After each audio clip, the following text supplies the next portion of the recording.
Сәлем менің құрметті оқырманым, каналыма қош келдіңіз. Маған тіркеліп, әңгімені соңына дейін тыңдаңыздар. О дүниеге барып қайтқан қыз туралы әңгіме, болған оқиға. Астана, Қазақпарат. Ғылымда летаргиялық ұйқы деген түсінік бар. Ол адамның ұзақ мерзімге ұйқыға кетуі. Летаргиялық ұйқы мен клиникалық өлім процесінің сырт көрінісі ұқсас болғанмен, айырмашылығы жер мен көктей. Клиникалық өлім сәті ең ұзақ дегенде 5 минутқа дейін созылатын адам өміріне қауіпті процестің бірі. Ал летаргиялық ұйқыға кеткен адам уақыт өлшемінен тыс болады және арақашықтық өлшемі мен ажалдан босайды. Осындай күйде 16 жыл болған Назира Рүстемова туралы Алаш айнасы жазған оқиғаны сіздердің назарларыңызға ұсынғалы отырмын. Негізі Назираны өліп, қайта тірілген адам деуге болады. Өйткені летаргиялық ұйқыға кеткен 4 жасар Назираны ата-анасы жер қойнауына тапсырған. Себебі еш тіршілік белгісінсіз ауруханада 7 күн жатқан соң дәрігерлер оны өлді деп ата-анасына қайтарған. Анамның айтуынша, кішкентай кезімде Назираның басы қатты ауырған екен. Соның салдары ма, әйтеуір 4 жасында түнде ұйықтап кеткеннен қайта оянбаған. Облыстық ауруханада бір апта жатқан соң, дәрігерлер оны өлдіге санап, мәйітін ата-анасына қайтарып беріпті. Содан ата-анасы оны жерлеген.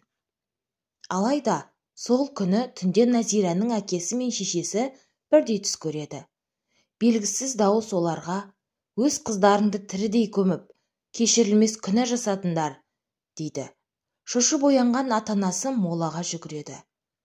Моладан қыздарын қайта қазып алып, сол сәтте облыстық ауруханаға жеткізеді. Тексеру жүргізген дәрігерлер қыздың жүрегінің минутына 1-2 рет соғып жатқанын анықтайды. Содан кейін ата-анасы оны Ташкенттегі ғылыми зерттеу институтына апарады. Назира сол жерде ұйқыдан оянғанша жатады. Араға 16 жыл салып, 1985 жылы 29 тамыз күні Назира кенет оянады. Өзінің айтуына қарағанда, Назира түсінде соғылған телефон шылдырынан оянған. Кейіннен Назира түсімде қайта-қайта телефон шырылы естілді. Телефонды менен басқа ешкім көтермейтініне көзім жеткен соң, орнымнан тұрып, көрші бөлмеде тұрған телефон тұтқасын көтердім. Сол жерде отырған 2 медбике есінен танып қалды. Жан-жағыма қарадым. Жатқан кереуетім жоқ. Сөйтсем мен көрші бөлмеге есіктен емес, қабырғадан еш кедергісіз өтіп кетіппін, деп болған жайды еске алған. Өзінің айтуынша, ол ұйқыға кеткенге дейін телефон, теледидар дегенді көрмеген. Кейіннен белгілі болғандай, ауруханадағы Назира жатқан бөлменің есігі құлыптаулы болған екен. Ал оның көрші бөлмеге қалай өтіп кеткені әлі күнге дейін жұмбақ күйде. Осы оқиғадан кейін Назираны мәскеулік дәрігерлер, психологтар да тексерген, бірақ бұл жайға ешкім түсінік таба алмаған.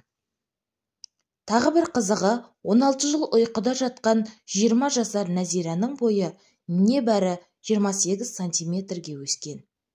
Алайда, кейін оның бойы космостық жылдамдықпен күн санап өсіп, қалыпты жағдайға жеткен. Айтуынша, оянған алғашқы кездерде бірнеше тілде еркін сөйлеп, жаза да білген. Кейіннен уақыт өте ұмыта бастаған. Десе де, сол кездері қазақ, орыс, тәжік, өзбек, араб тілдерінде емін еркін сөйлеген. Ал мұндай ерекше қасиетке Алланың құдіреті дегеннен басқа түсінік жоқ. Алғашқы кезде ол бір орында тұрып, еш кедергісіз 10-15 сантиметр жоғары көтерілетін болған. Жануарлардың түрін түсінген. Мұндай ерекше қасиеттер оның бойында көп уақытқа дейін сақталған. Арада бірнеше жыл өткенде Назира ол қасиеттерін жоғалтқан. Есесіне оның бойына емшілік қасиет қонған екен деседі. Назарларыңызға рахмет. Каналыма тіркеліп, мені қолдай жүріңіздер.